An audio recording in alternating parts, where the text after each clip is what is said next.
Hello students, welcome once again to this new session of Python.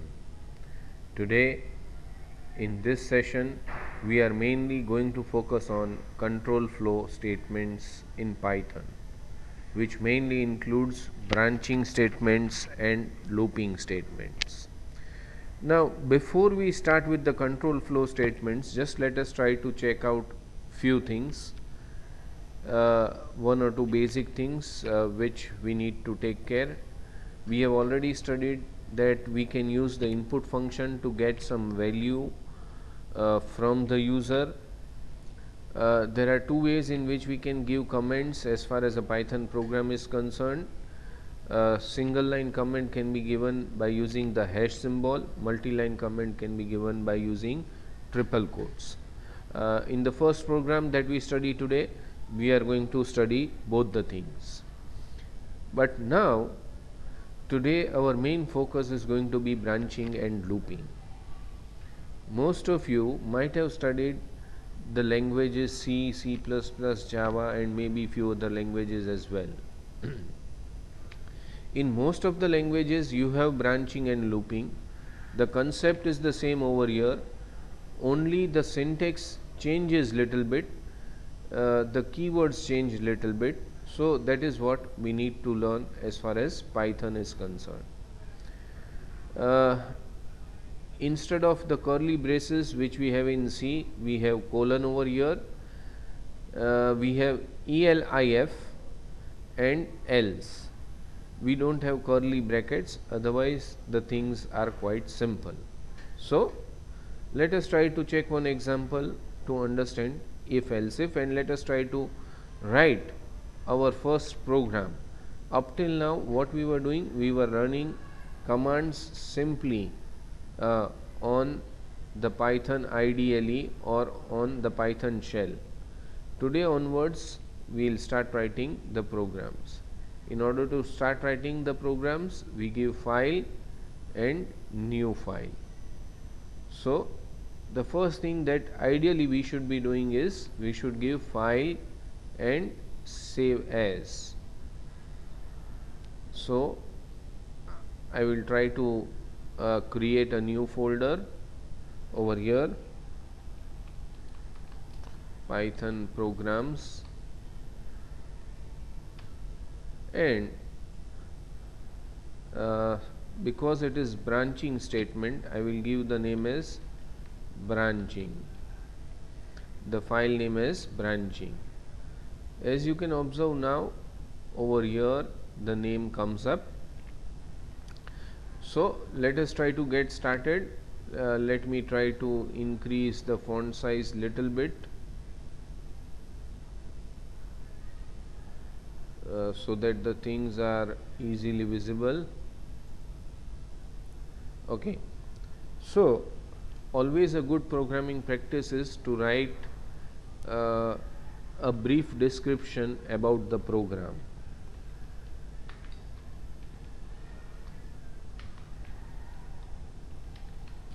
Program to demonstrate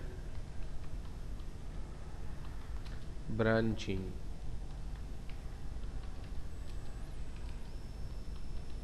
Python, branching in Python. Now we learn one more thing over here, multi-line comments, which I had discussed previously.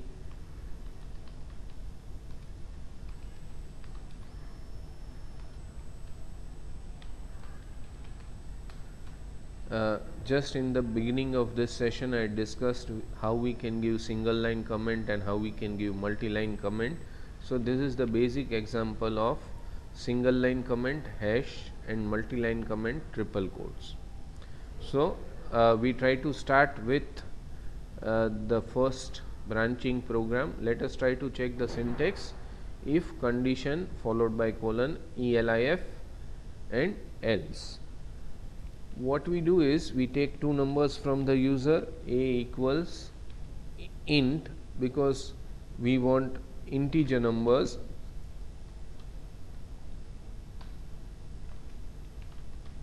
enter the value of a. Just we are taking some variable. I will copy it and I will just make two changes, b over here and b over here. So we have got two numbers a and b. What we are going to do is we are going to simply compare the two numbers a and b. So we start with if.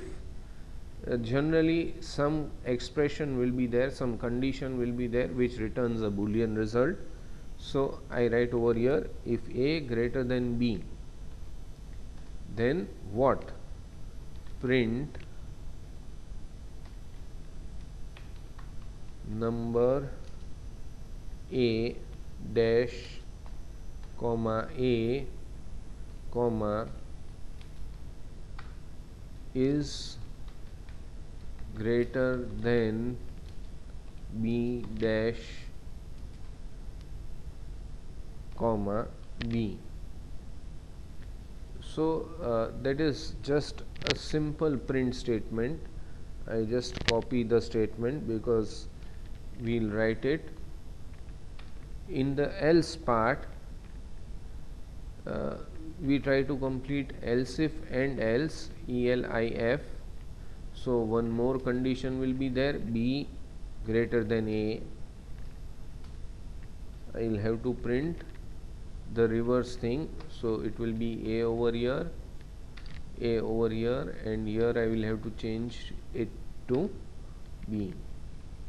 It's just a simple program to get acquainted to the Python syntax of if else if neither of the conditions are satisfied, that means both the numbers are same. Wow.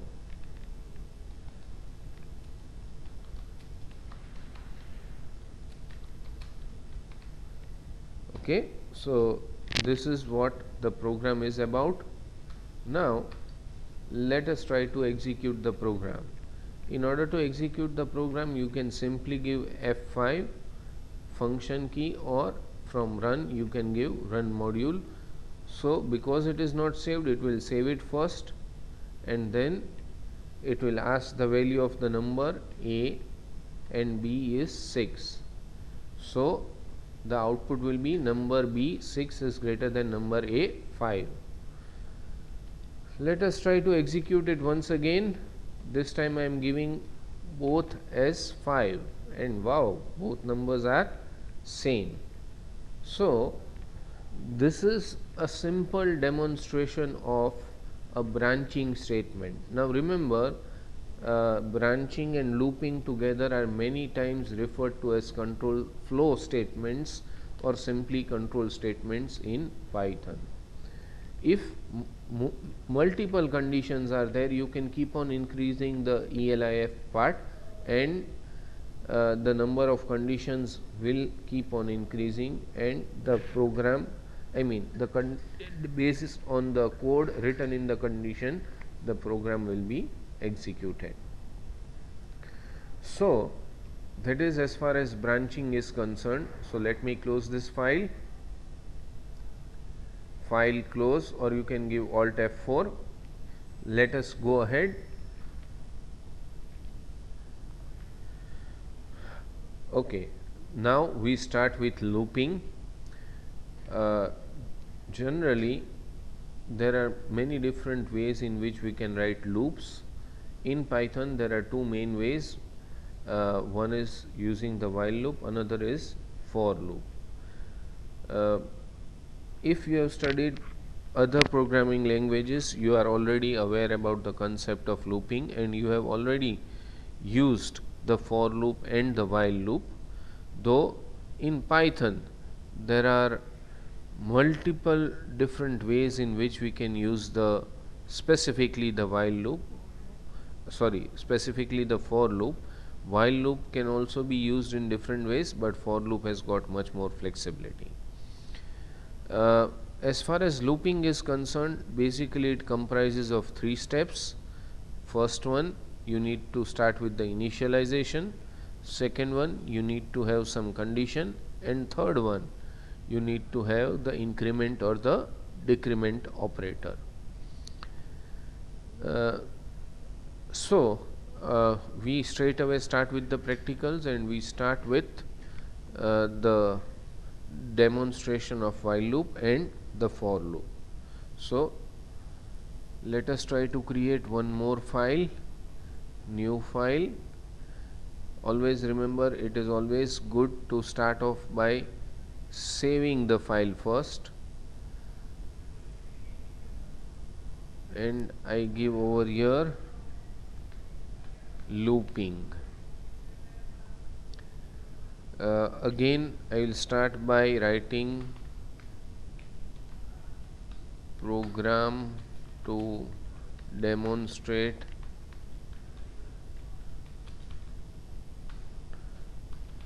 the while loop.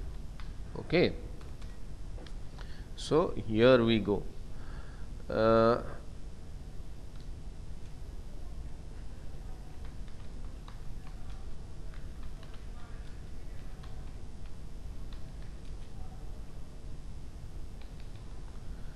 The program is simply going to print the numbers from 1 to 5.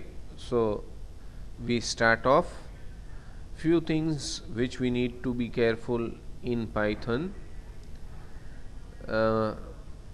As it was shown in the PPT, the first part as far as any looping is concerned is initialization process.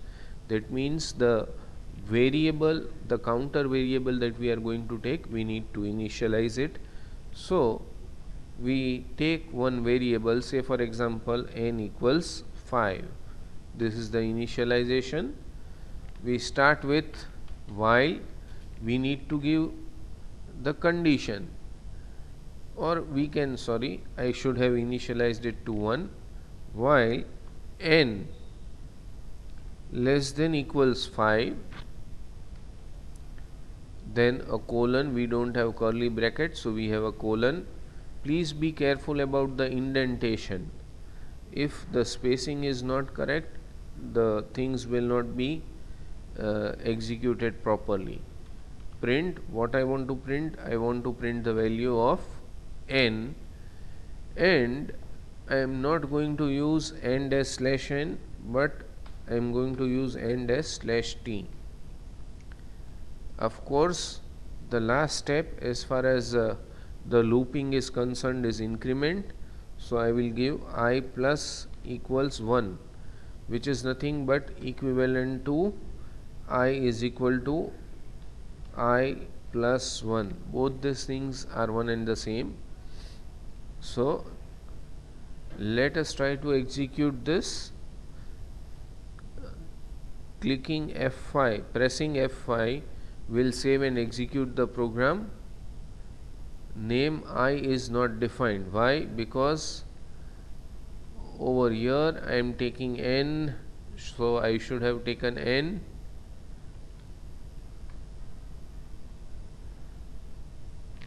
Generally we are habituated to taking the counter variable as I or j. So there you go, we have got the output. The first 5 numbers are printed. Yes, it is entry control loop, and it is pretty much simple. Now we try to take a look at the while loop, which is much more flexible, easy, and it provides lot more facilities. What I am going to do is I am going to put this in a multi-line comment, so if we want, we can use it later. I will write something, program. In fact, I should have done something differently.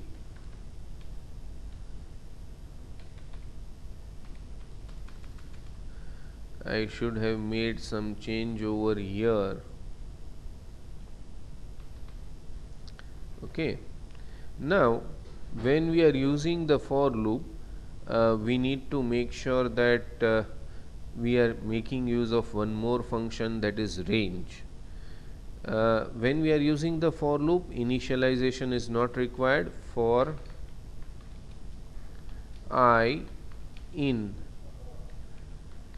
range, because we want to print 1 to 5, that is why I have to give the starting value, that is 1, and the ending value.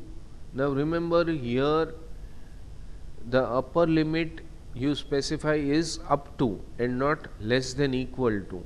So it is something similar to less than. So I will have to give 6. If I give 5, the last number 5 is not going to be printed. Just try to go through the syntax. Range, start, stop is required, increment and decrement again you need to give, but it is optional. Here I have not given, automatically it takes as 1. Now let us try to check again. Print I comma and equals /t. Here increment will be taken automatically as 1. Let us just try to print. Okay, yes, and there you go, 1 to 5 are printed.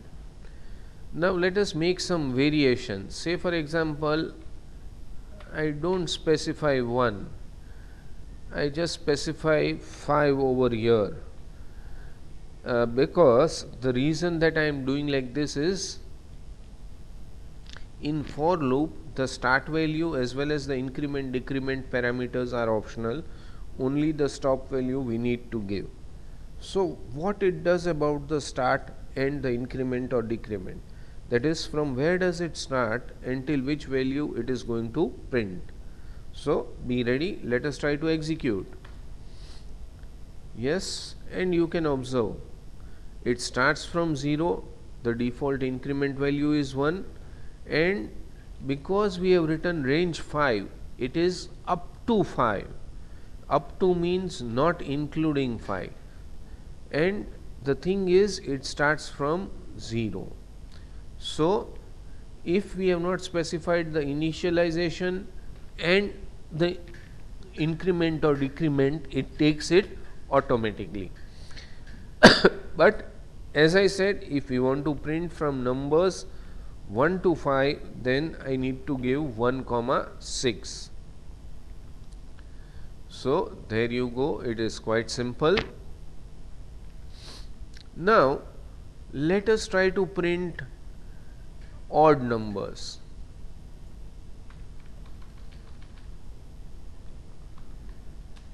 Okay, let us try to print more odd numbers, maybe up to 10. So this time, because I want to print odd numbers, I need to specify the increment, that is 2. So let me try to check. Here we go, and we get the odd numbers 1, 3, 5, 7, 9. If I change this top value to a different value, then it will keep on printing up to n possible numbers. Now the same thing I can do in the while loop also. Here I can give say 10, and here I can give 2. So the same set of numbers will be printed over there. So up till now it's so easy.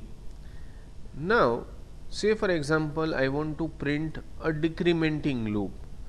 Say I want to start from 20, I want to go till 0 and -2. That means even numbers in reverse order.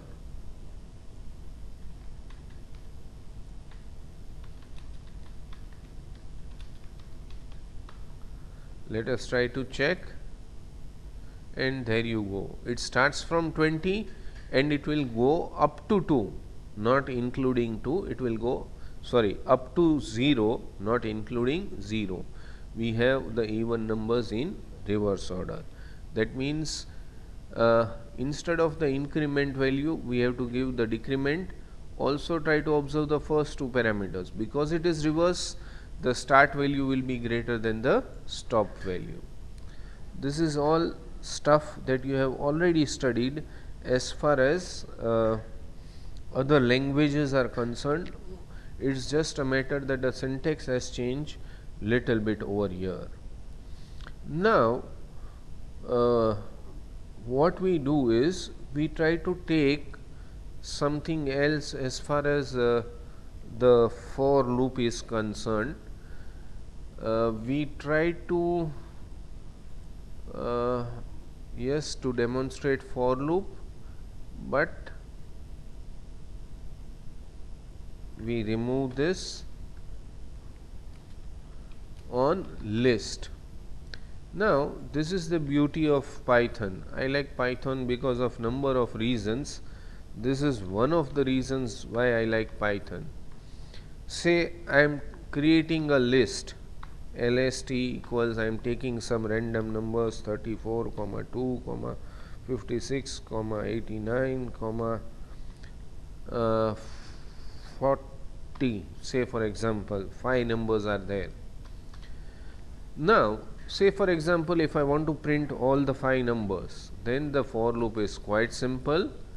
For I in lst, simply print I comma and equals slash t. Why I am changing n to slash t from slash n? Because I want all numbers to be printed on the same line and not on a different line. So let me try and execute, and there you go, all the numbers from the list are we have seen how to print the values that are there in a list. Now we take a dictionary and we try to iterate through the values of the dictionary. Remember, list is different and dictionary is different. So we take this dictionary, we have the key value pairs in the dictionary, so I start assigning the IDs.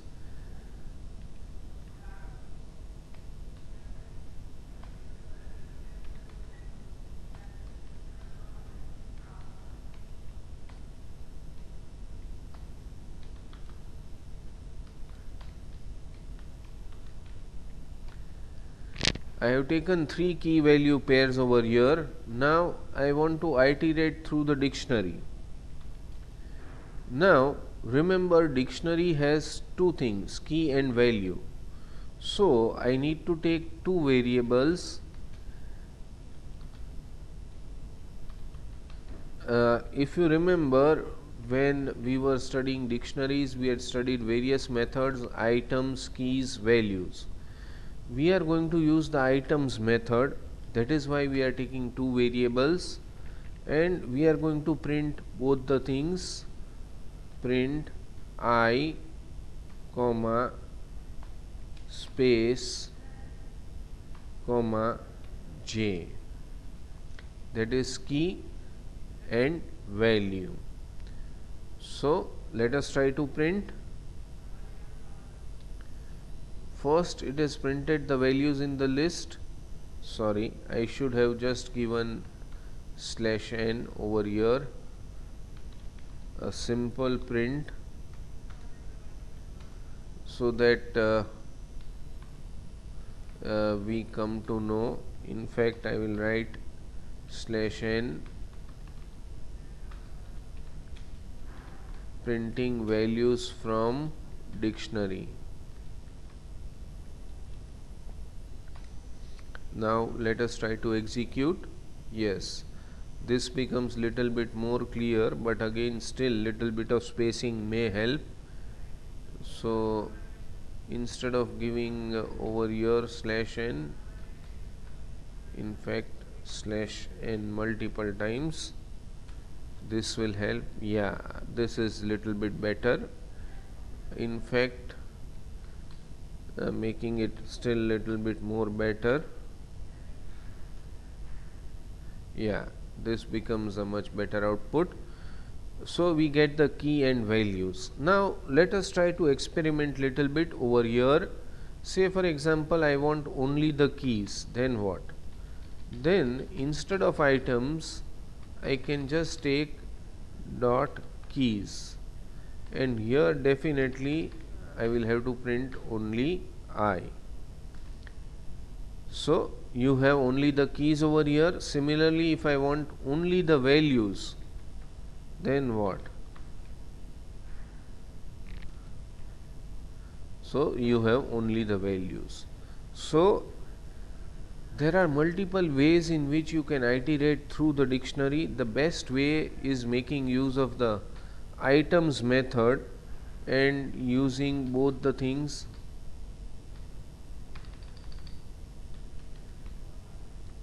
That is, we print I comma space comma j, that is we print both key and values.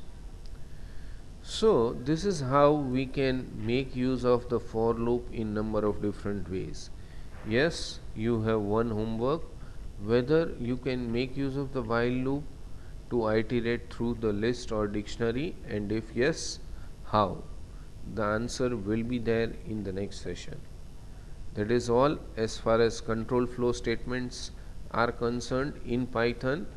Yes, we have tried to discuss the two main control flow statements, that is branching and looping. In branching we have studied if else if, and in loops we have studied the while loop as well as the for loop. In the for loop we make use of the range function, start, stop and increment, decrement are the three parameters as far as the range function is concerned.